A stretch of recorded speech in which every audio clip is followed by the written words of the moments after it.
Mtu wa Mungu, kitabu cha Warumi sura ya 10 mstari 17, maandiko yanasema ya kwamba chanzo cha imani ni kusikia na kusikia huja kwa neno la Kristo. Sasa itategemea mtu atasikia kutokea upande upi, kwa sababu imani ni mkusanyiko wa taarifa fulani zinazohusu jambo fulani, na kuna makundi matatu ya imani.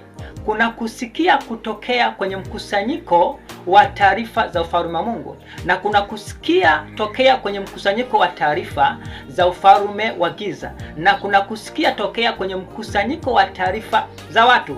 Sasa nahitaji mimi mtu wa Mungu nizungumzie kwa habari ya kusikia kutokea kwenye mkusanyiko wa taarifa za ufalme wa Mungu.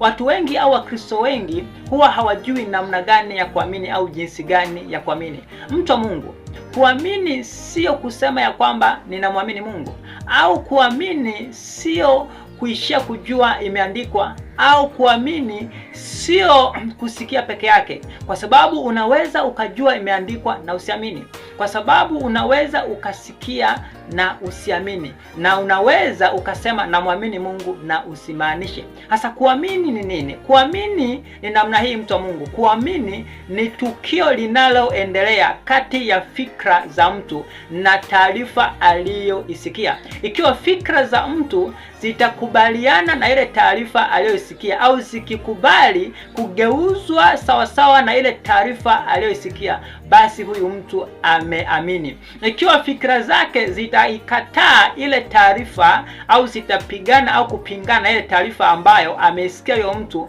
basi huyu mtu atakuwa hajaamini. Maandiko yanasema ya kwamba katika Warumi sura ya 12 mstari wa 2, maandiko yanasema kwamba wala msifuatishe namna ya dunia hii, bali mgeuzwe kwa kufanywa upya nia zenu. Nia ni akili, nia ni ufahamu, nia ni fikra. Mtu hawezi kufikiri zaidi ya kile anachokifahamu. Kwa hiyo mtu anapokubali kugeuzwa fikra zake kutokea kwenye taarifa aliyoisikia, manake amekubali kuamini. Anapokataa fikra zake kugeuzwa sawasawa na taarifa aliyoisikia, manake amekataa kwa bali ya kuamini.